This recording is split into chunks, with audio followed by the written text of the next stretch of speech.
Cut to the Chase podcast, guys. Thank you again for tuning in for another episode. I am your guy, Mr. Abel, Chase Abel. Thank you for tuning in. Do want to say that if you do listen to the podcast and you enjoy it, just subscribe, man. Just subscribe. Hit the subscribe button on YouTube.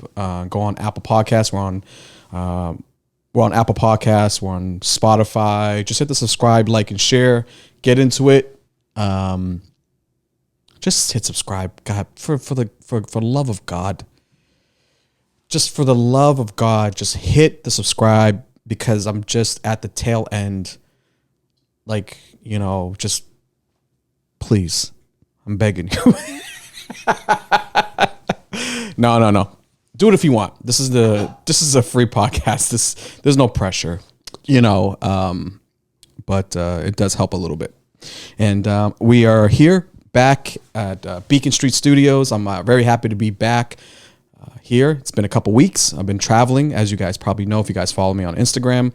I'm back from California, man. I'm back from California.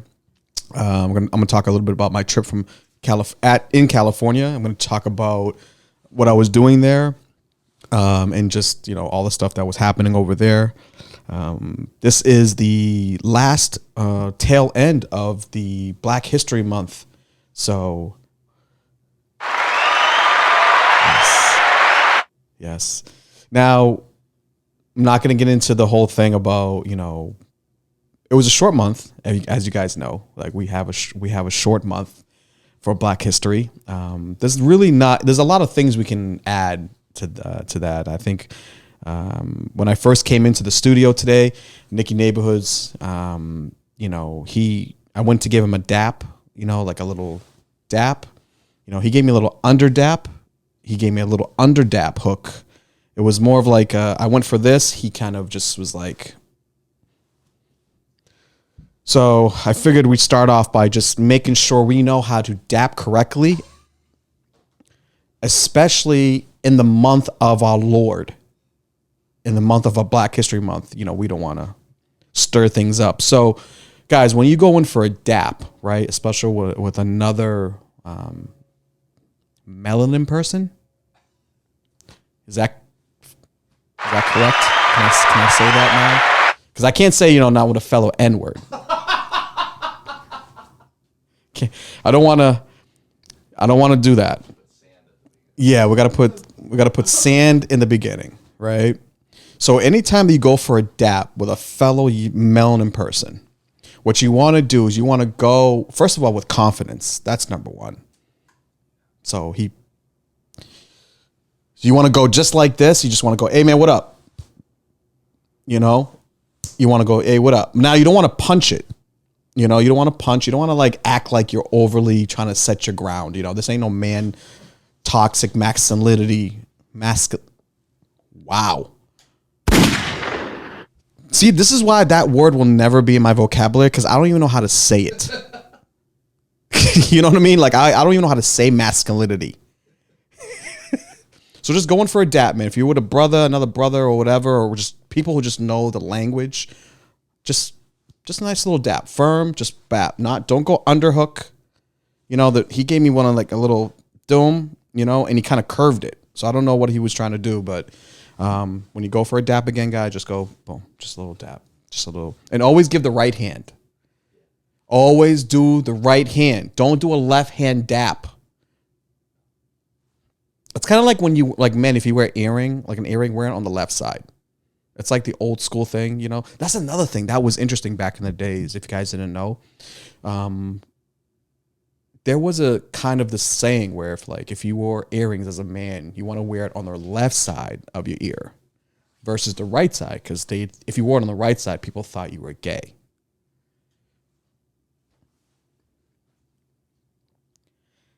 Now, that was what I just said was totally irrelevant to what I was saying.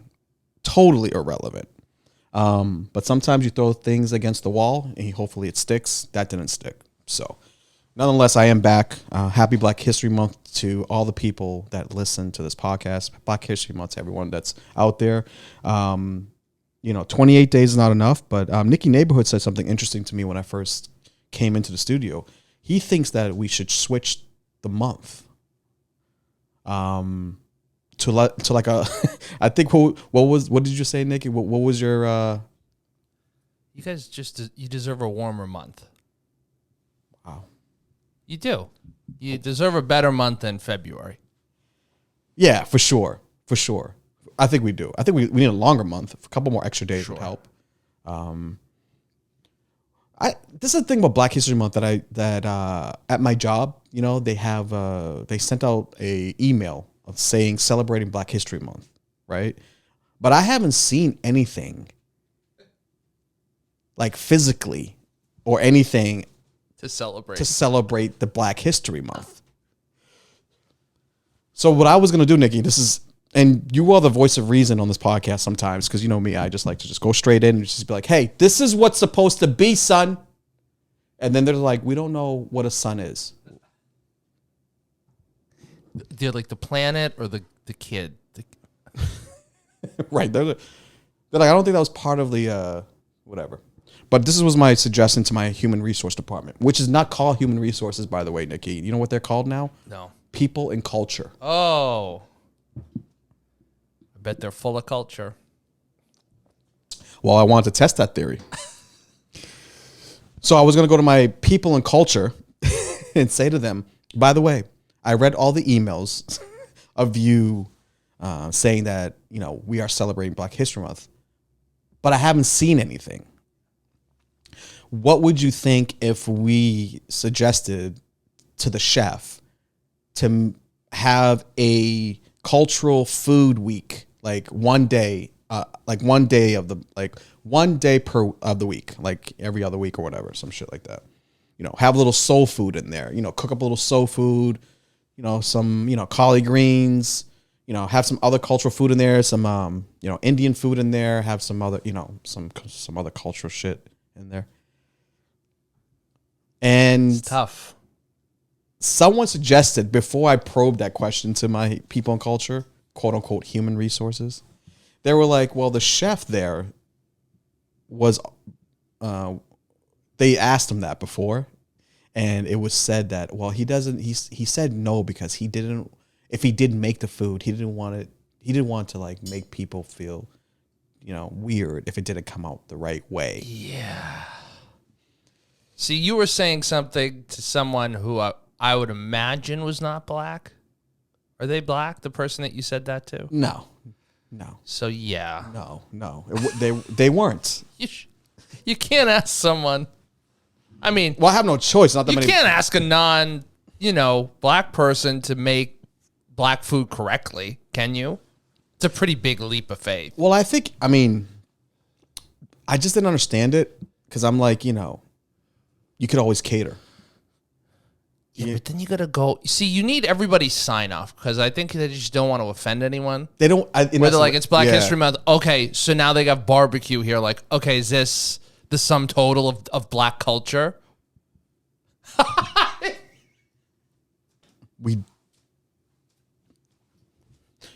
do like barbecue though, bro. We do like barbecue.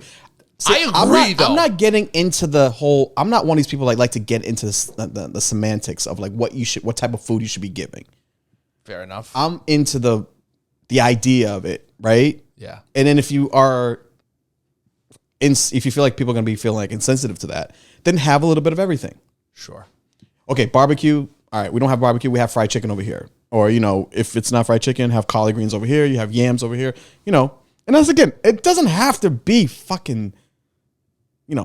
That type of food. Yeah, but I mean? see, you just said all of the black, like, soul food. Yes, I did. Where if a white employee walked in and said to HR, can we get some yams and some collard greens and some chicken fingers, please? It's Black History Month. Right. I think everybody in the office would shit themselves. Well, I think that's what I think they'd be like, wait a minute, Michael. Well, I mean, I think we need more people to say that. I think you need to give them direction is what I'm trying to get at. That's what I was going to try to do. Yeah. But I have to first know, first of all, who to ask, right? Yeah. Because there's always, I always feel like to get what you want, you got to know who to ask. Yeah. You got to know, because, that's a good, yeah. You got to know who to ask. Sure. So you got to go to the person that You got to go to the person. So, for example, guys, if you have a human resource department, right, and if you need to get something done, if you want something, read the room, read the personnel of the department. Mm-hmm. Now, if you want to advocate for your colleagues to bring in soul food into the establishment that you work, you have to go to the most wokest white person in human resource department. Bang. Exactly. The woman or man that has like a hemp tote bag hanging in the back next to the computer. Yeah. Also has a picture of like maybe like Jimi Hendrix. Yeah. But it's not. It's not Mandela. It's abstract. Yeah. It's an abstract painting. Yeah. It's not like you got to figure it out. That has a little jazz music. There's always that one employee that's a little. Sprinkles of a little culture. sprinkle of eclecticism. Yeah. You know what I mean? A little artsy. Yeah. I go to that person. I'm not going to the person that's very Joanne from the Cape. No. She'd be like, well, what's the budget? Yeah. What's the budget for that? What do we have it in our budget? Everybody just brings in a little bit of something, a little bit of this, a little bit of that. See, if you're at a small place, you can get away with that. If you're at like a small, but if you're at a big publicly traded company, you're not getting soul food.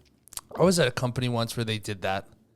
Yeah, and they got your soul food, and I was kind of like, that's a little presumptuous. It's Black History Month, and they did catered lunches every other, so there was like three. It's like 4 or 5 catered lunches all month. Yeah. And each one was like a different Black-owned restaurant.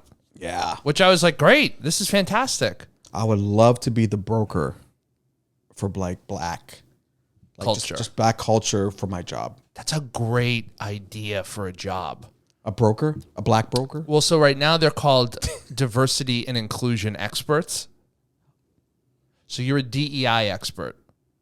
Oh, I like that. Yeah. That's my new. I like that. Yeah. DEI, not DEA. No. DEI. Opposite. Yeah. DEI consultant. What do? I come in and I give recommendations for soul food restaurants, amongst other things. Fashion. Yep. Music. We could have me and you should start a company. Diversity and Inclusion Consultants. Yeah. And we operate as a LLC, independent contractors.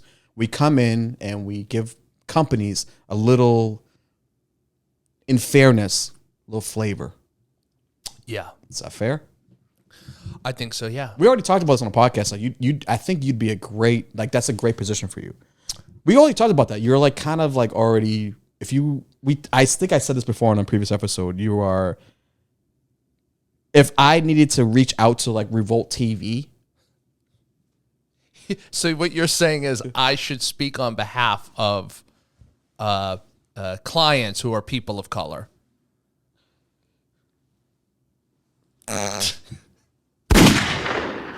So what you're saying is, so I would represent them as a part of their council, but not their legal team. I'm not a general counsel guy. I'm like a representative. No, you could be the counsel, but you have to have like you gotta have like a black person with you, like a partner. Correct. So, but you're the main guy. Got it. Okay. So you're like the face of, just like OJ. Yeah. When he had Cochran and he had Kardashian, yeah. Shapiro. I'm like the Rob Kardashian of diversity, equity, and inclusion.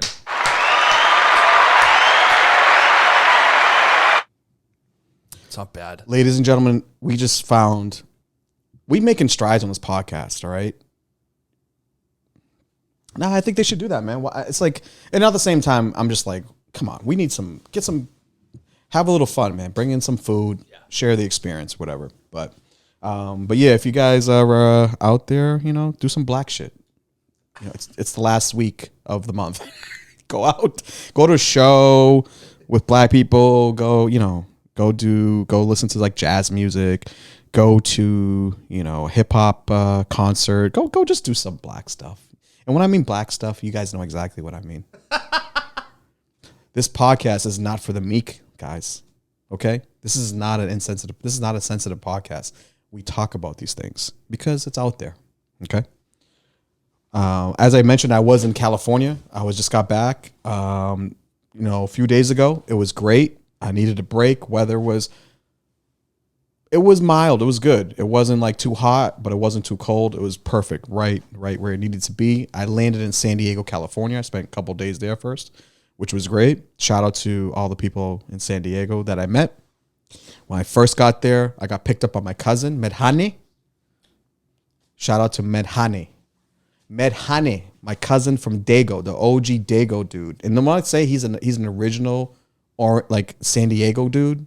He's never left San Diego. Oh, Dago, San Diego. No, but OGs from San Diego call it Dago. Yes, which is yeah. Yeah, not the gentrification people that come in and say not the bigoted slur towards Italian people. So OG people from like real San Diego, old school to San Diego, I think they say Dago. Dago, yeah. So he's from Dago. There's no Italian people there anyway, so it doesn't matter. Actually, you're wrong. I stayed in Little Italy. In San Diego? There's a Little Italy in San Diego. Whoa. Yeah. What's that like? A lot of carbs. Yeah. A lot of carbs. A lot of good food. Yeah. Didn't see, but not like East Coast Italians though. Yeah. California people they know how to live amongst each other without knowing anything about each other. That's interesting the way that you put that. Like, you could literally live next to someone who's like Italian or Lebanese, but they don't wear it. Like, they don't wear it out. Like, they don't wear it out. Oh, like they do on the East Coast. Yeah, we're very like East Coast people. We're connected to who we are especially like ethnicity and culture. Yeah. Out there is like everyone's everyone. Yeah. Everyone's it's the like same. guy in board shorts, guy with a hat on. Here in New York and in Boston and up and down the East Coast, it's like he's Italian. His shirt's unbuttoned 6 buttons, and he's got 3 gold chains on. Sure. Yeah. And his chest hair's out. Yeah. You have that. Yeah. Yeah. You have like, you have Greeks, you can identify Greek people this way. Kind of the same way. But yeah, it wasn't like, it's not like everyone's so kind of like just integrated. Like, it's just so, everyone's just really, it's like kind of just mixed. It's really like integrated. Yeah. But here we're kind of like in the East Coast, we're identified by exactly like the areas that we live, who we are as people. And it's just like, it was transparent. It was very transparent. Sure. But it was good. I stopped by Mike Drop Comedy Club, which was dope. I saw my boy who was headlining weekend. Shout out to Brian Golacki. Brian Golacki, I saw him on the plane actually. He was on my flight going to San Diego Thursday morning, I think, or the Friday morning. And he was like, "Where are you doing?" I'm like, "I'm going to San Diego." He's like, "I'm in San Diego." I was like, "Yo," he's like, "Come on, do a spot." I'm like, "Cool, no problem." You know what I mean? Yeah. And then I wasn't able to do a spot, but I still. But they didn't let you get up. Well, they were fully like booked. It's serious out there. I feel like it's fully booked out there. Shout out to Ryan Cott. I haven't seen Ryan Cott in a long time. And shout out to him. Shout out to the owner of Mike Drop Comedy Club. It's a new comedy club. San Diego is a place that I really would live there. I've been talking about it for like a couple years now. But yeah, what's the main thing out there with you? Like what? The weather? Is it the integration? Which it just sounds like it's more of an eclectic group of people that live. And I think generally speaking, yeah, it's a little less segregated by like ethnicities. Oh yeah, it's less. Yeah, all what you said is what I like. Weather, food. Women, weed. Okay, well, www. Sorry. Chill. No, but it's chill, man. Yeah, very chill. People down there chill. I like California. Yeah, but there's some parts of California. I used to live in LA for a little bit for like a year. Yeah. Back in like 2010, but it's a different time. It was like I feel like that was like ages ago. I feel like that was just like it's a different LA. Yeah, it's a different LA now. Which I actually I did go up to LA after San Diego. Spent 2 days in San Diego, and then I shot up to LA after. I saw the Super Bowl in Long Beach. I saw it at my friend's house, my cousin's house, not my friend. She has a friend too. But my cousin Fevin, shout out to Fevin.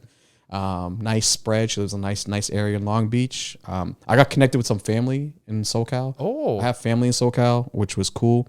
Because traditionally, when I travel alone. You know, Nick. Like I've been traveling alone for so many years. Like I just get used to it. So I stay at hotels or whatever. But I think the next quarter of my life, I want to start reaching out to like family members or people I haven't like seen in a while, and just see if I could stay with them or just like reconnect with them instead of going to do stuff that I want to do, like business wise. Yeah, mix in a little bit of family and like stuff like that. Okay, I like that. Yeah, I'm the opposite. I've been traveling with family and doing things that I don't want to do for most of my life. So now when I travel, I don't want to see anybody. You don't want to see, yeah. I want to be alone. You want to be alone? Yeah. Okay. But I respect that. But I like that. Okay. I like, when you have friends that live somewhere, the thing is like, do you get sick of people after a while? Do you generally get like, what's your shelf life on staying with a friend or staying with the cousin or family member? 2 days, 3 days? I'll be honest with you. If it's a good family member, there's no shelf life really. Yeah, okay. Because my culture, like the way we are, they make you feel so comfortable, you know. So it's like your home is my home. So there's none of that. Like I'm feeling. See, that's where the privilege comes in. That's where I recognize my privilege because it's like it's your home. Yeah. And you don't take your shoes off when you come in, or you don't do this where I'm kind of like, oh no, I got 3 days of this. Respectfully, obviously. I like staying with people because you get to be part of those little moments of like in the morning when you're having breakfast or whatever, things that you miss when you stay at a hotel. But after day 3, I'm like, I've had enough of the little moments. Yeah, so day 3 is your day 3 is my kind of cap. Right. Yeah, not me. I'm impressed by that. Yeah, so you staying? So who'd you stay with in LA? Yeah, man. So it's good thing you asked. Yeah, great question. I stayed with my Uncle Jumbo. Shout out to Uncle Jumbo. What a name. My Uncle Jumbo is the shit, yo. And Uncle Jumbo is a dude that's an OG Eritrean like guy. I stayed with him. He, has a nice apartment in San Diego. I slept on his couch, very comfortable couch, microfiber. Oh, very nice. There you go. My cousin Medhane picked me up from the coffee shop in downtown San Diego. Took me to Uncle Jumbo's house right away. Food. Gotta feed. Some tea. We call it shahi. Yeah. We had some shahi. Talked about that in the last episode, Valentine's Day. Yeah, man. Uncle Jumbo's a shit. I have he's one of those like family members that lived like he's one of those family members like we weren't really close, but he always was there if we needed him. So he actually took care of my mom like when they were like he's older. Older. And he's definitely like not like I want to say he's like in his 70s. Yeah, I want to say in his 70s because my mom is in her 60s and he's older than her by like. Yeah, he's old. Yeah, he's like that, but like African old, not like American old. No, like he looks like he's 50, but he's definitely like up there. Yeah. He's got his wisdom. He just looks wise. Yeah, he's a taxi driver. Oh, so he's got stories for days. He's got a lot of stories, man. Yeah, he told me the whole breakdown of how the taxi business in San Diego works. That was a discussion. Oh. I feel like I'd get along with your Uncle Jumbo. Taxi beef with Uber. Of course, yeah. Yeah. So kind of like changed the whole landscape of like the driving service down there. I'm not trying to be a dick. This is one of those things that I sometimes will make fun of you for. This was a discussion topic I feel like in 2010 when Uber first came out. Well, and you're like, and it's 12 years, 13 years too late. It's like 20 years late, and you're like, yeah, Uber's really disrupting the whole taxi game. Well, yeah, I mean, Jumbo, he doesn't really, yeah, I mean, he... But it is because that's an interesting area, though. That's not like a heavy... I don't think of San Diego being super disrupted by it, like New York or Boston or LA. Yeah. So it's interesting to hear the like an old cabbie's perspective. Yeah, because he used to tell me, he told me that in the 90s, that was like, because I asked him, I was like, what time period you made was the most lucrative? Like, which part of your life at what time was the most lucrative? He was like 80s, 90s. Yeah. It was like, he said he made, a lot of money back then. And then once the Uber started coming in, the only way now, I guess, taxi drivers now make money where he's from is based on contracts they get from the airports, from companies.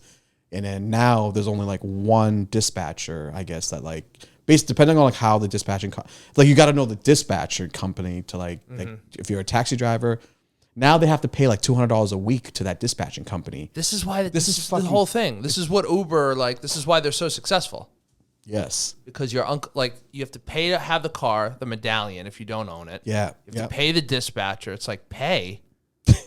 The fuck am I paying for? Exactly. That medallion now is worth like nothing.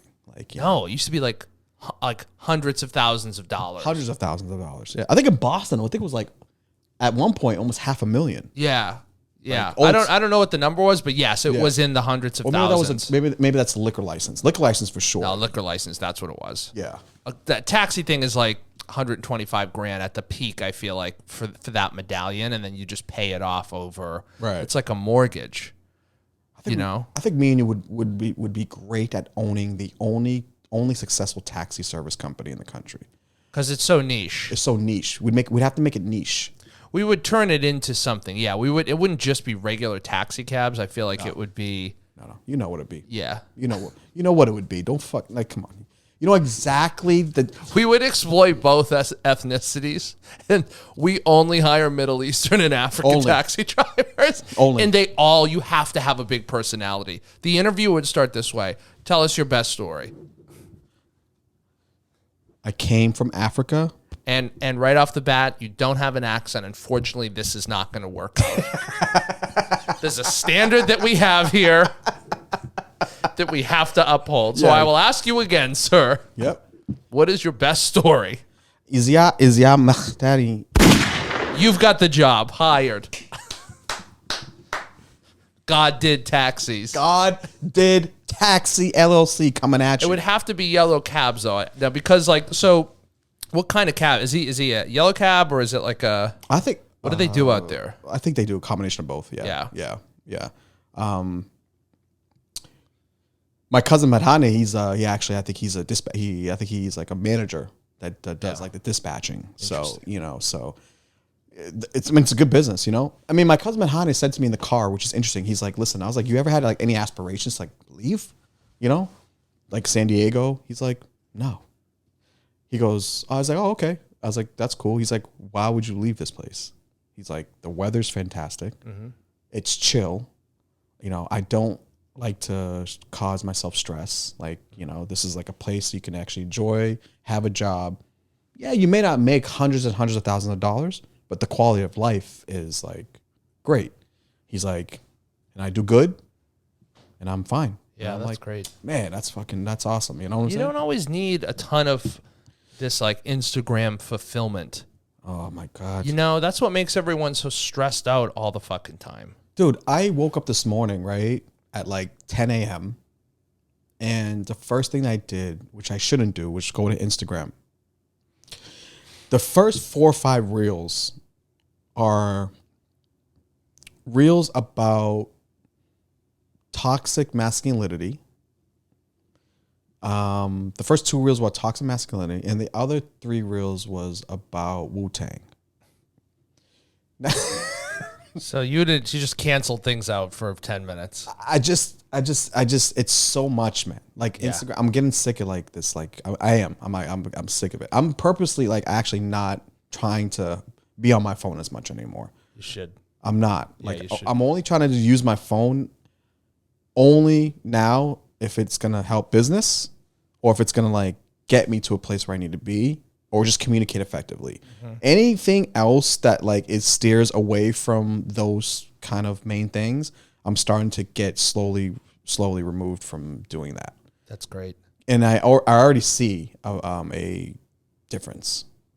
Minute, but still, like if I still continue to do it, I feel like I feel like that's a more healthier way to be. Yeah. Yeah, know what don't I be mean? I don't know afraid if that- to like. if I articulate No, it the right You way, I have don't to know. mute. You have to regulate what's going in. You know what I mean, to your brain. Yeah. You have to regulate that shit, or else you're gonna be spun out, It's a lot, man. broke, miserable, feeling like you're not doing enough. And also, I feel like too much information that's being thrown at you. Where do you have the time to to break down the information, right? To think like, okay, is this the right way to think? Okay, let me take on this idea. Let me think about the. You don't even have time to even think about the other two people that just said something. Dude, it's like the way that I look at social media is like we're children, and social media and the different posts that we see on social media are each like a little toy. So if you've ever seen a kid with like hundreds of toys, Yeah. they don't know what to do. They're overwhelmed. So they play with, like, three or four that They'll they play with really 3 or like. 4 of them, and then Right. something else comes along, and then you just have all this clutter and Right. shit sitting there. Right. I feel like Instagram like makes you think of something that you didn't even like. You didn't even need to know. It's too. It just. I don't need to know. I don't need to know any of these. I don't need to know about Airbnb arbitrage. I don't even know what that means. It's a lot. Yeah. But it also taught me though. What the other thing too that I'm starting to realize is this, like, there's information out there that individuals do need to know. You know? Sure. But you gotta like really know where to get. You have to kind of go where the right information really is, like the sources of the information. Really like vet out the sources that are like saying these things, right? There's a lot of people now that just, like podcast. Take a podcasting for example, right? Podcasting 10 years ago was like non-existent to a degree, right? In terms of with just the mainstream, right? It was just basically a few. I think if I'm not mistaken, comedians were like the first ones to like really podcast, like Robert Kelly, Yeah. Joe Rogan, like those Maron, guys, yep. Maron, those guys, and then it started to kind of like slowly creep into like the mainstream. But even like podcasting right now, everybody wants to be a podcaster, but there's no one has shit to say. Yeah. So it's just a bunch of guys or people, gals that are just like, hey, you're my friend, I'm your friend. Let's just talk about us like the whole time, and then eventually we'll make a lot of money. And it's like, nah, I think you guys should probably just go and apply for that human resources job, people and culture job, and like do better, like, Yeah. you know what I mean? I think if you don't have a plan in your life of what you want to do, Oh, there he goes. social media will really fuck you up and pull you in about 15 different directions.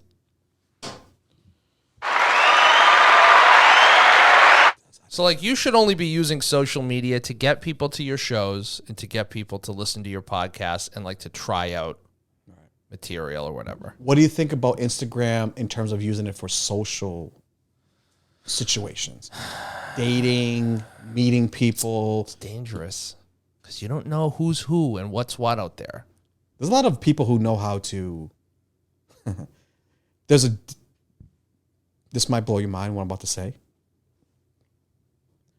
There's a digital avatar Yeah. versus the real person. AI is.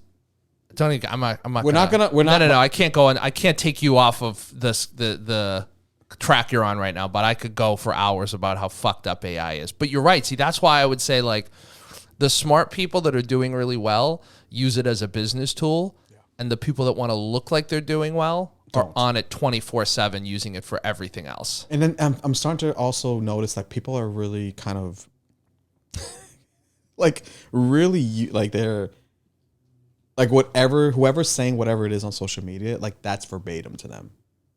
You know what I mean? That's like gospel. It's like gospel. Yeah. Yeah. And I know like they read or heard, like I had, someone, I'm not going to read you the text. I'll tell you after but all of a sudden there's like an awakening of spirituality. It's disgusting. He needs some milk. It makes me sick to my stomach. Anybody that needs Instagram to feel connected or motivated is a fucking moron. I would agree. You know? Because this is the thing, because these type of people, I think your light went out in the back, but keep going. I'm sorry. No, keep going. These type of people. These type of people, I feel like you know, like they're just kind of like finding certain remedies to fix whatever's problems that they have. So they're latching on to whatever is like interesting to them, but they will just hop onto the next thing. Yeah, and they will hop onto the next idea, whoever's saying it, and then they'll make you feel like you need to fix yourself. Yeah, but it's actually, and again, no one's perfect. Listen, No. Let me say something real quickly, right? I know exactly who I am. And when I say that, I'm saying like, I know all my faults. You know why I know my faults? Because I'm a type of individual where I always fucking present with myself. When I do something fucked up, I know what it is because I know I shouldn't have done it in the beginning. yeah. You know what I'm saying? Like when I do something wrong, it's 100% wrong. Yeah. Like, because I know it's wrong. I don't need like a fucking, like an Instagram fucking calendar or tutorial of telling me these are the things that makes up a great person. You should be following this. No. I don't need a calendar. You don't need Instagram altruism. You know, teaching you how to like Great be a word. better person. Now, I think there's some cool shit on Instagram about like, you know, that'll teach you like if your whole thing is about real estate, right? And you want to like flip houses or you want to do that with like Airbnb. If that's your path, there's a lot of shit on there for you. Yeah. The algorithm just has a way of marketing to you in different ways where it's like, nah, it might not be the path. Right. You know? I guess at the end of the day, with social media, be very, very careful for me. I'm always been very careful of like what I take in and what I try to at least. But man, there's really people that are like they're in that vortex, man, and they can't get out of it. I want to talk about the rest of your trip to LA. Let's take a quick break. I just want to adjust that light, and we'll be right back. Okay. All right. Good to go. We're back, and we're just back. That's all. So you went to LA. Yeah. We're talking about San Diego, and then you got to ride up to LA. Yeah, I got to ride to LA. Spent some time with some family in Long Beach. Saw the Super Bowl. Great game, by the way. Except for the last call, but There you go. it was great. It was good to spend time with some family. It was cool because my cousin's daughter, she's I think she's like 8, 7, does jiu-jitsu. Oh, that's wild. She does jiu-jitsu. So that was awesome. And she was showing me like her jiu-jitsu moves, and she was like, "Well, do you do jiu-jitsu, Uncle Abel?" And I was like, "I actually do." You're like, "Yeah." And I was like, "I do." And so it was pretty cool. You know what I'm saying? It was pretty cool. Shout out to, I do want to say one thing. I don't know if you guys have heard, I got promoted actually to a blue belt. So I'm officially Blue belt. a blue belt, which is kind of cool. And so shout out to Professor Howard and Professor Master Ginsburg. So that was on your Instagram. Yeah. Yeah. Follow Chase on his Instagram. You can see that. How was the ceremony? Is it intense? Yes. Did you have to do like commas, or did you have to fight, or like what did you do? Because yeah. To get to that, to get to that place for sure, you had to go through a series of exercises and tests. Yeah. Before you can get to the next level. Sure. Which I did. And the thing is, like, I thought I was gonna be like I thought I was gonna be a little bit more emotional than I thought, but I wasn't, because getting a blue belt in jiu-jitsu, the way I got it seemingly mirrored exactly how my life was.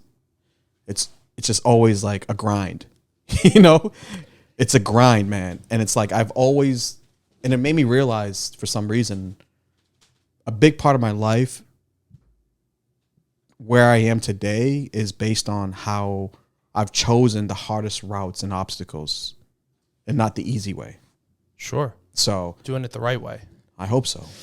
That's why a lot of people hope really so. get into, you see a lot of addicts, you see a lot of people who like are trying to get their life together kind of turn to martial arts because of the discipline, because of the ability to kind of increase in rank. So very competitive people, addictive people kind of like that. You know, that's something that I definitely, I know a lot of people that do that. I have a friend that does it too, and he's just like, it's the best. He's like, it's because going to the gym is just so fucking boring sometimes. Yeah, I mean, it used to be fun when I was younger, but now it's like I go there and I'm just doing stuff. I'm not. I did realize though, in order for me to get back into shape, once I started like losing weight, I needed something that was more kind of to that way. Yeah. Right. Something physical, team Yeah. orientated. Yeah. You can actually see results right away. But anyways, long story boring. Got my blue belt, spent some time in California. Then I shot up to LA. Shout out to my boy that hooked me up with a suite at the hotel. And I'm not gonna The go Ritz. out 5-star hotel. 5-star hotel. Panda travel's good. I see a couple. Good. Chase, I'll be honest. I see a couple of those. Thirst traps? I see a couple of them. Were they thirst traps though? Were they really thirst trap posts? Yeah, I kind of went over that. You said thirst trap, but I didn't really catch that. No, I would not say thirst trap. I would say it's a subtle reminder to people of where you're at. I think it was definitely. I think you wanted people to know, but you did it in a way where it was like, this is how I know when people subtly want people to know where they are. Picture something beautiful, a lobby, a pool. Right. Their feet in the pool. They're in the sauna. And then the little tiny geotag Oh, shit, you got me. that says like Ritz-Carlton, Philly. You know, and it's like, oh, okay. All right. I see you. Fuck us, right? It's literally what we just talked about. Bro, I work fuck. I Good. I You got to treat yourself. It feels Gotta good treat- to go back to, you know, how much more relaxed were you knowing like that you're coming home to like a nice place, like, you know what I mean? yeah, everything's good. everything's taken care of for you. What you want is most likely you're gonna get it. Yeah. I took some Ubers, but the rest of the time I took the house car. Of course. Just because I wanted to That felt good, didn't it? Yes. I took it to get a massage. I could see you abusing house car privileges. Oh, I took it strictly to get a rub and tuck. I 100% sure took the house car like a mile and a half. There was like a rub and tuck place with a massage. Wow. Yeah, it was great. It was good. Amazing. In the car? No. You go into the driver picked me up at the hotel. Well, the driver's Oh, there. as a driver. There's a driver. Like, You're not driving the vehicle yourself. No. There's a house car, a specific driver that takes you know. to wherever you want to go. See, I don't know. Now you know. Now I do. Biggie. You did your old podcast. I saw Yeah, that. man. Yeah, we did. So some of the people who listen to me are carried over from my old podcast, Ready Set Blow podcast, where we started it like 5-6 years ago. So I was able to hook up with my boy Randy Valerio. Yeah. So he got me in the studio, man. So we had a 2-hour. It was a 2-hour podcast. So it was a part 1, part 2. Guys, check that out. Ready Set Blow podcast. It was cool to do it all over again. You know what I'm saying? I watch both. I watch both episodes. Yeah. At work. I never watch Yeah. podcasts. Yeah. I watched those two. They were good. Yeah. It was all right? It was. I just kind of wanted to see if my name was going to get brought up. Yeah. I was, Yeah. I don't know But- if did it. You didn't know, so it was Yeah. kind of like. I don't think we didn't talk about my 2 podcast hours. though. No, I was a little disappointed. I was like, plug the podcast a little bit more. But it's so natural with you guys, where it was kind of just like you guys read off of. I was watching for 2 reasons. I was interested and I wanted to see like, because Randy's got like a cool setup out there. So I'm trying to see like kind of how he does it and some of the different things he's using and what he's talking about. I have a couple of ideas after that, but it was pretty good. I enjoyed it. You guys have a good chemistry. Yeah, we've always had a good chemistry. We always was like good, But it was, he's a very informative guy. Like he's and he gets right into it. Mm-hmm. So there's no setups. He would Randy. He just goes, he goes right into it. And you Yeah. have to be like ready to go. You know what I mean? I so badly in some of those wanted to be. I want to do an episode with him yeah. here because He'll come. I'm sure he will come. He's definitely opinionated about stuff, which I think he's good. But you could tell he wants you to disagree. He wants to debate. Yeah. He's good at. He sounds like he's good at like debating. No, he's very good. Yeah. He's one of the best. Yeah. Like he's like, I mean, I've known him for a long time, and then, yeah, he's one of those guys that's like, in most cases, because he's that smart and he's that informed, he could probably do very well in other areas of debates. Like, I could see him on shows like, politically incorrect, things of that. Yeah. Because he's so, he knows a lot of shit. Sure. But he just, he likes to have fun. he just, You could tell. Randy likes to, he spends most of his time trying to persuade people he's not smart. Yeah. Can I be honest with you? And I hope this gets back to Randy. I watched that episode and I was like, I feel like Randy dumbs himself down sometimes in some of the episodes. Oh, he does 100%. And I'm like, there's dude, no doubt about it. Go deep into it. Like, Yeah. I forget the things you guys were talking. You guys are having a good time, but I was like, oh, he would be a fun guest to have on. Oh yeah. He's very good. He's very good. He has a different thing. And once he like really catches like the thing, like, he's gonna. Oh, like he once he gets on a topic. Yeah. Once he gets on a topic that he's like, especially if he's passionate about it, and if he knows a lot about it, he's pretty good. And me, I'm just kind of like, I don't know a lot of shit, but I kind of do, and I just fill in. And I'm just like, I give my points. You provide the color. You can provide like the commentary for the. What was that? As soon as I said it, I go, it's Black History Month. You're using it in the right. Just talk. I was using it in the right context, but I knew you were going to take it and go somewhere else. Speaking of color, shout out, Rise. So check out that episode, Ready Set Flow Speaking of podcast. color, I was on that part 1 and part 2 with my guy Randy Villario. I want to get into I want to get into a couple things because you mentioned something I thought was really interesting. Speaking of color, are we liking?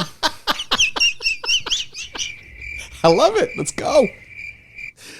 Are we liking? This is a lot more than what people in culture does. That's what you know. Yeah, the slow progression of the studio. It's a snail's pace progression, but it's. I get a little blue light behind you. We're trying to soften and work the light around your complexion. Sure. Okay. Especially you don't need to do much during your month. Melanin. No, you don't. You actually black. compliment it very well. Thank you. We're biting little things from studios that we see. I like how Randy had like the backdrop that was moving. I thought that was kind of cool. Yeah. So we're making it happen. Is there anything in here that you would like? I would probably like to like a little like kind of like thing, like a TV thing right there. TV thing, yeah. Is there any decor that you would? Maybe like something like from maybe like a statue, like a giraffe. Okay, yeah. Like an African giraffe. Yes. Like I have one at my mom's house. I'll bring it. I was gonna say, I don't think you'd have that at your disposal, but we could go down to like Nubian Square. So I think that's where you might be able to help me broker some of those conversations. I like that. And no charge, by the way. They're like, he appreciates our culture. Here's a free giraffe. Nah, man, this is the thing about podcasting. Podcasting is one of those things like you have to like let it. It's brick by brick. Yeah. It's just, and that's because I was a lot different 5-6 years ago podcasting. Now it's an evolution of like just you figure it out. You know what I mean? But I love it, man. I really appreciate all the commitment you've done to this podcast studio. This is something that this is your passion piece too, man. Yeah. You can just. You know what it is, and I'll just say this, and we'll go on to the next topic. Like, it's great when you kind of like you're packaging, but you're packaging it like without stress. Sure. It's like it's going at the right pace, and you're not rushing it, right? Yeah, can me and you go fucking like spend $300-$400 on a studio that's gonna like this is ours. Yeah, sure. Like, no one controls this. We own everything besides my wife, except your wife. Right. Thank you. And plus, the first royalty check is a percentage is going to the wife. Yeah, maybe the whole thing. I think the whole first thing. The first check is thing. Going to the wife. Yeah, potentially the whole thing. The first, yeah, probably, yeah. So. Well, how is it hanging out with Randy? When's the last time you've seen him? I probably haven't seen Randy since last year. Yeah. Like, so you guys were at Cantor's Deli. Yeah. Oh, we went to Cantor's Deli. Break it down. What was the order? So we're at his apartment. Shout out to Rachel. Rachel's the best. Out of Helium. She's our GM at Helium. Comic Club. She's dope. But She's so we went to Cantor's Deli, which is like a famous 24-hour deli in Los Angeles. If I'm not mistaken, it's in West Hollywood. I could be wrong. Not too far from the Improv. But man, we're just sitting there. Randy's like, "Where are we gonna go eat? Where are we gonna eat?" So he's going down like his phone, and something just popped in my head. It's like, why don't you just go to Cantor's? He's like, "Fucking you got it." Like he's like, "Why didn't I think about it?" And we always used to go there in LA when me and him used to do podcasting there. Fucking the best. 24 hours. We got pastrami. You know me. I had to go with a vanilla milkshake. Of course, yeah. Always have to go. Let me tell you something. Oh God. Fucking get in this camera. He's readjusting this set. Look here. Let me tell you. Let me tell you something like Elvis. There we go. Right there. Yeah. If any of you guys go to a deli and don't order a milkshake, just don't even. I don't even have the right words to even tell you what to do. You really built this up. I built it up and you're falling fucked flat. it up. Yeah. So let's start this over again. Okay, ready? Hold on. I'm going to do a Seinfeld intro for you because it's a Jewish deli. Ready?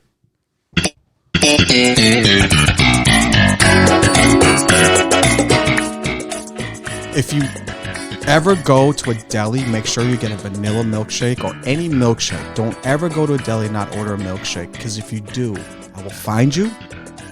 I will. Not good. Fucking damn it. That was actually perfect. Fucking. As soon as it started to cut out, you fucking went out perfect. Now that's great. You go milkshake. You go milkshake. Now, what do you do? So, and that's it. Pastrami sandwich. Yeah, get the fries on the side. Okay, yeah. Get the fries. Some people go chips. You know, it's just weird. Can I ask you a question? Always fries. Always fries, right? Always fries. People who order chips with their sandwiches, I feel like it's weird to me. Yeah, maybe not too weird. Sometimes I do chips, but only with tuna. Oh yeah, that's good. Yeah, I don't do but pastrami, hamburgers, anything with meat. I like a little bit of I like a French fry. Like French fries, right? Cut, old fashioned cut. Do you like sweet potato? No, okay, I don't like old sweet potato fashioned. Old fashioned. I like a steak fry. I like a crinkle fry. Whatever the fry is, as long as it's done crispy in the right way, I'm good. Right. Yeah. My hotel was very nice. They sent me 4 assorted chocolates. Oh. For Valentine's Day, and they nice. sent it up to my room with a rose.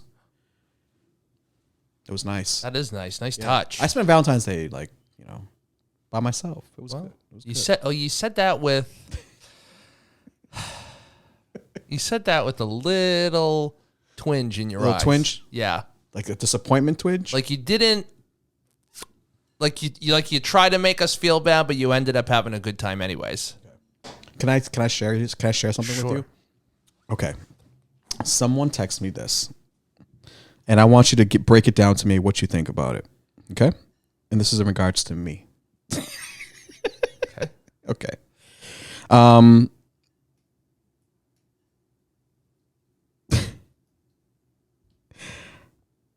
This person suggested that they were telling me about myself in their eyes. And they were describing you to them in their eyes. In their eyes. Okay? Now,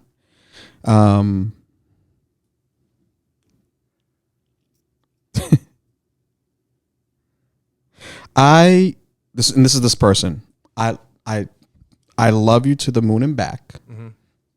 But I was real when I said you can't see a good thing past yourself, even if it hit you in the face. You won't even really get or comprehend what I said, honestly. Ask Nick to help you. Oh, God. So this person is a fan of the show. Very maybe much. Maybe an ex fan. Thank you. might be. I hope not, because she's really wonderful. She's a nice person. And we don't want to give away her identity. Nope. Okay. Have I met this person before? No. Okay. But listen to the podcast. Okay. And what was the initial thing? So you had kind of skipped to the end there. Mm-hmm. I feel like there's a couple more steps before that. Well, there's always steps before that. Okay. What did you mess up with on? Just being me. She was trying to. Here's what I think happened. And we can edit this out if you'd like. Sure. Because as you know, Yeah, because Nikki Clips knows how to cut anything out of these fucking episodes. You know. It sounds like she wanted to be a little more serious. If I had to guess, I think you respect this person and you maybe want to be serious, but you've got a lot on your plate between work and comedy and podcasting. And life. Okay. Everyone has to deal with life, so that's... I just wanted to say that just to add. Yeah, everybody's got life. So those three things seem to take up much of your time. Now, I'm going to guess that you didn't go about this the right way.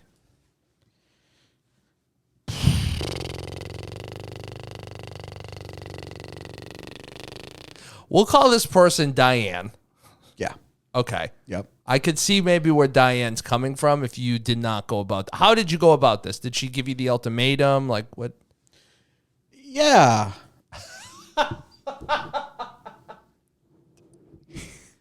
So she said, I'm tired of... This is what you get on the Cut to the Chase podcast, by the way, people, and this is why I'm here. In case you're wondering what my role is, it's to piece together these things for a cohesion. Thank you. Yes, because I didn't know what the fuck you were here for. Louder. Sounded like a drive-by was happening in another neighborhood and then just rolled around. So she asked you she wanted to be together, or she wanted you to be exclusive, and you said probably no. Maybe you were a little insensitive around it, and then you texted her Happy Valentine's Day? No, well, I think it was more of like we were cool. We were, communicating, for some time, getting to know each other, internet through the internet. I have not met the person. Oh. So, sorry. So, but, getting to know, just, talking back, communication, and there's obviously like, through that, you start to develop like, feelings for people through that. Online, yeah. Online. But you know me though, Nick, like, if I need to also like, in order for me to get to a level with someone like serious and you put, just give me your take on it, I have to like see you. You know what I mean? Yeah, you're an in-person I'm an in-person cat. Like I'm an in-person cat. For you to get the full scope of Chase Abel as a totality of who I am, you have to meet me, you have to know me, you have to be in the room with me. You understand? And maybe I'm not like the best person to, kind of, portray, I guess, picture myself like through the internet in a way that, this is the thing about the fucking internet. It makes people think like this is the person that they're talking to, like they understand who you are, but it's not like, you know what I mean? Like there's gotta be more. God, I'm so confused. So does this person live close? No, there you go. They live in San Diego. Okay. Yeah. You know what it is? Just clip this whole fucking thing out. Just clip it from the fucking point I even read the text. Right? And let's just go straight to the next topic. We should leave it in. I think it's hysterical. I don't think many people are going to get, based on the analytics, an hour and 2 minutes in. I'm not being an asshole. I'm just saying, based on the analytics, people, if you are out there still watching, we thank you. Yeah, we do. And appreciate you watching past, because a lot of the good stuff usually happens. But I think, but more, I think she made a good point as to things that are too good, I look past it, right? Like, I can't see a good thing past myself, even if it hit me in my face. Do you think that's true? By knowing me up until this point, I think you like to be very much in the present. Okay. I think looking ahead sometimes stresses you out. Thank you. But I could see where that's an issue when it comes to being in a relationship with someone. But you mentioned something very interesting at the beginning of all of this, which is why I don't think we should cut any of this out. You haven't met this person yet. No. Okay. So it's not real. It's online, technically. Online. I think a lot of people go through this, and I think a lot of people kind of like accelerate their relationships too fast. Yeah. Based off online conversations. You can get to know people online, but like... You're right. It's just the mathematics of it don't work out. Okay. you're not a long distance kind of guy. I'm not. Never No. was. I think you can see good things in front of you. I think she has a point to say, like, She does. you know, in some ways, but Yeah. I don't think it's with her. With all due respect to her, I'm sure she's a great person, but like, Right. what do you expect? It's just not. You're a comic in Boston. Right. It's just not going to work out the way that you know. Yeah. Fucking great. Jesus. That's Now she's. she's coming for you, Nick. Oh yeah, I'll get a DM. Actually, I won't because I got a firewall up. All right. Well, listen, I noticed that you brought something today. Yeah. And I think this is part of a transformational thing that we talked about on our New Year's episode. Okay. We talk about like things that we want to do going into the new year. Yeah. Okay. Yeah. And you had mentioned that you'd want to read a little bit more. That's absolutely correct. Yeah. That's absolutely correct. So, ladies and gentlemen, we have breaking news on the Ready Sip. Well, I almost said Ready Sip Bowl podcast. Oof. Shout out to Ready Sip Bowl podcast, by the way. Ooh. On the Cut to the Chase podcast. I've been for years trying to get into the position of getting just reading more, like actually reading books, not audiobooks, but like actually force myself to actually get a book and to read more. There's something about my brain in books where it doesn't connect, where like it's just something. I'm not the best at it. Let's just say that, in fairness to myself.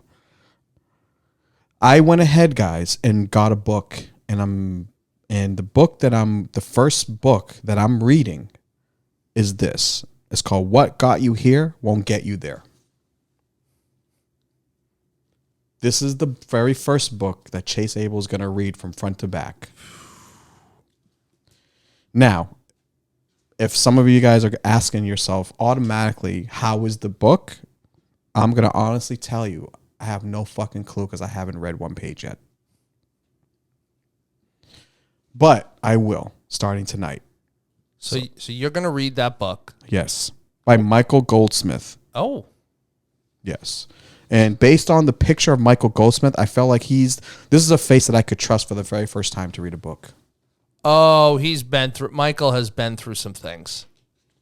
Michael has definitely been through some things. He looks like someone that takes a rec league squash tournament too seriously. Oh, boy. Yes. I'm excited, though. That's good. It seems like you picked something that you're a big self-help guy in the sense of like Try to be. things that you can do to actually improve your life. I think that you found the topic. That's great. Yeah. What's the page count? How many pages? Yeah, what's the page count? So this, so basically the page count is 230 pages. Okay. Average size. Average size of a book. Yep. And the heading is discover the 20 workplace habits you need to break. Okay. Okay. How successful people become even more successful. The New York Times bestseller from the world's #1 leadership thinker. Hey, Michael. Don't fail me. I'll give you some updates on this. I'll be asking, yeah, for sure. Yeah. That's Hopefully my I role have here. hopefully I have answers.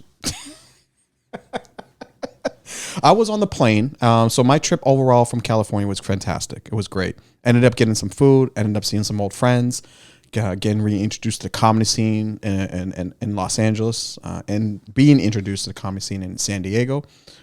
Shout out to Ellen Sugarman, also Boston comic who lives in San Diego as well. So it was fun. On my way back though, when I went to LAX, I had some time to kill to catch my plane. So I just was scrolling through again Instagram, and it was kind of like there was no rush, so I had a lot of time to chill. And I came across this video that was interesting from the perspective of, I guess, from a man or from this poet. I sent it to Nick, and I just wanted to understand. Now, I don't know the biology of women, okay? And I don't know if women can relate to this, but I figured it was something that was funny, and I wanted to break it down on this podcast and get Nick's reaction as well. So we'll let Nicky play it. Pull this up. Yeah, give me 1 second. Oh, chicken, Nicky. God, Jesus. Right, ready? Christ.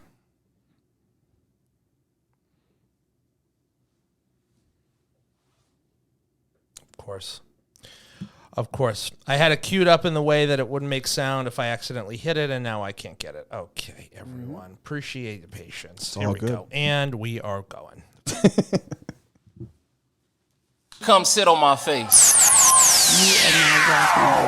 And then let your cum drip while I taste your lips. I want you to gyrate your hips while you whisper to me, Daddy, it's all yours. Then lean forward on all fours so I can rub your juice into my pores like it's face cream. Don't worry about making a mess because, yes, I always lick my plate clean. I'll be your personal dishwasher. See how much joy you can gain when I eat you from dusk till dawn. I'll make you bust till you yawn. Get sleepy on me. You're not Freddy Krueger, but I have you coming in dreams, coming in streams, in rivers, in lakes until you shake all over my face. My face will be the space where your coochie lands.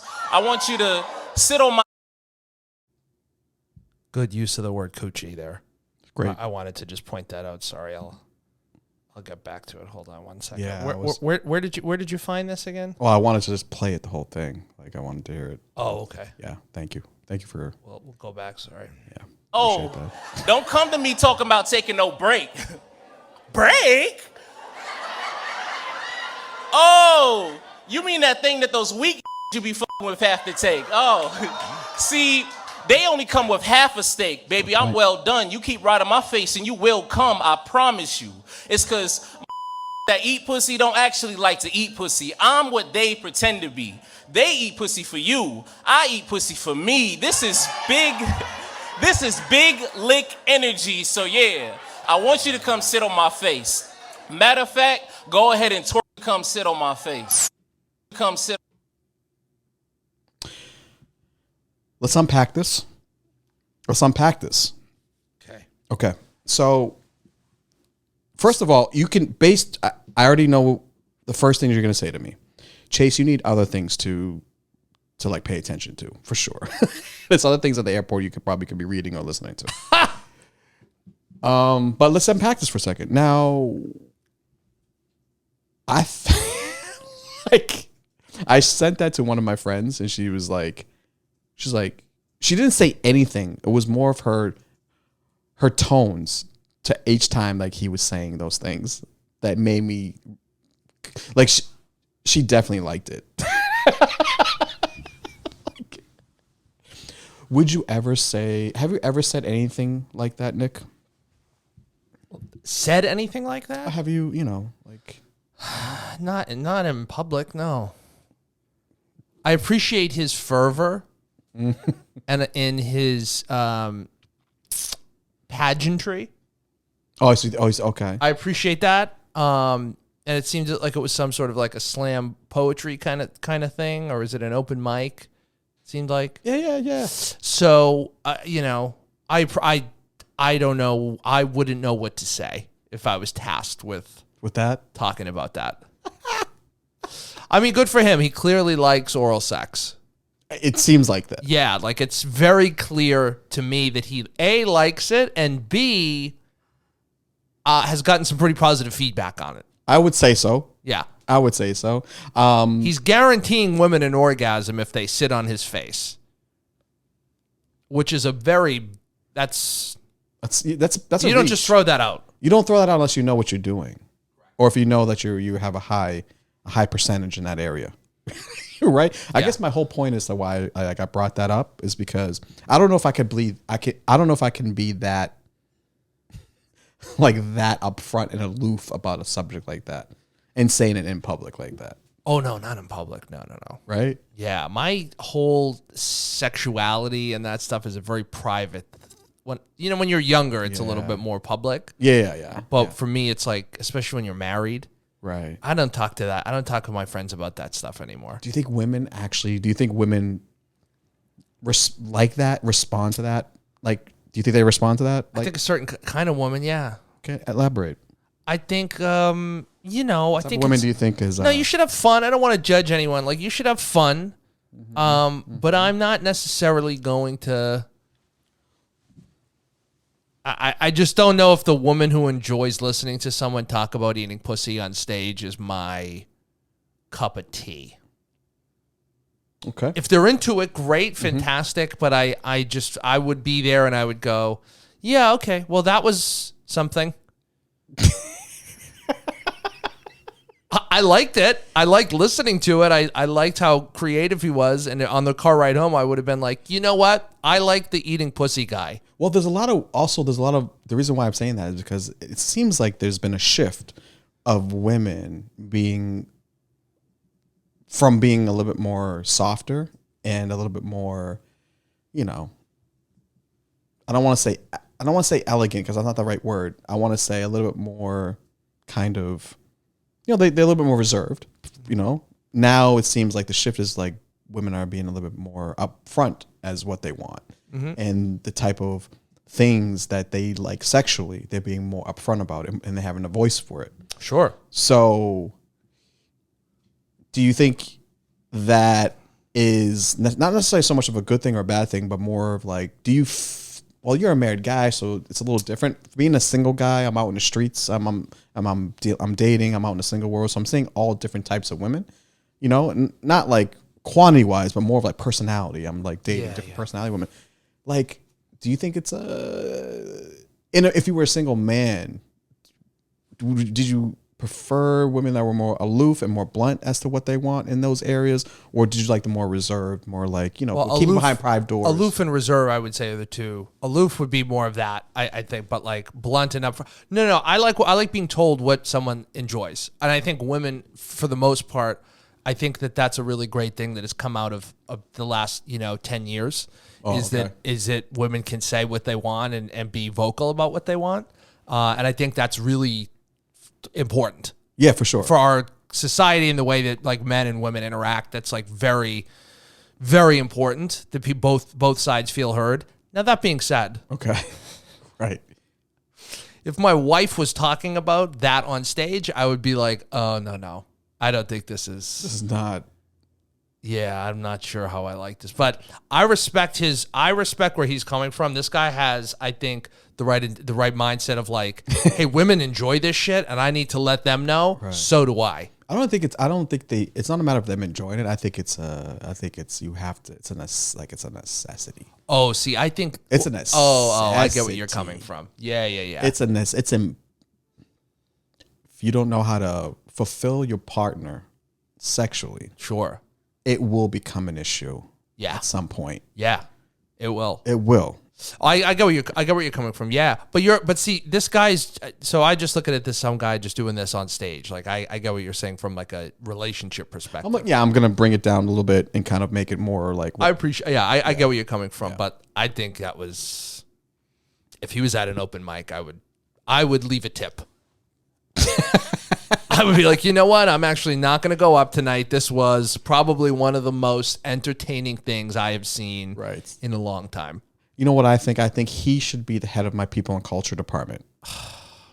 Like he would get it. Yeah. If I asked him for like, Black History Month, like a plethora of food and I think he would understand exactly what I'm coming. I think he would. And I think, I'll be honest with you. Because he knows pleasure. And I think some of the older people, especially some of the older men in the organization, might go home and try some of that shit with their wife, and you might see an improvement in morale. Because Frank, the head of strategy, now is pleasuring his wife the right way because of this gentleman. Right. His speech. Right. Because in order to please your wife, you have to take yourself out of yourself. You have to put your woman in that frame. As this artist, I'm not even going to call him, but he's an artist. He is. I would say that was art. What we just listened to is art. What I'm saying is, I learned a lot from that. Okay. Number one, you can learn some things from Instagram. Of course. Yeah. Of course. If it's done in a interesting way like that. Enthusiastic way, yeah. Fuck yeah. Basically, to conclude this, guys, if you are listening to the podcast, make sure that you are doing the best that you can to make your woman come.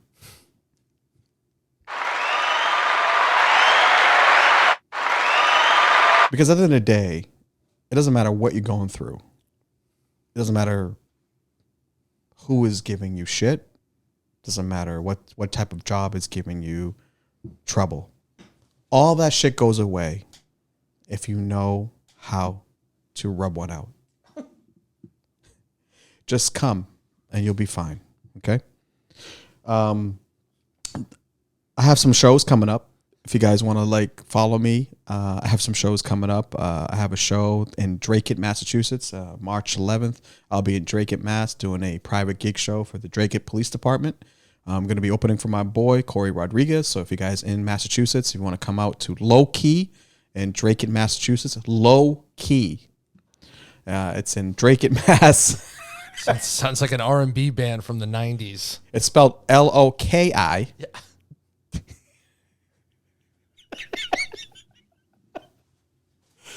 March 11th, guys, will be a great show. Will be a bunch of civil service, great people there, and that's my type of people, and I'm gonna be having fun with my boy Corey Rodriguez. I'll be doing a show there. I'm back at the Comedy Connection end of April 28th, 29th weekend. So if you guys in Providence, Rhode Island area, I'll be there.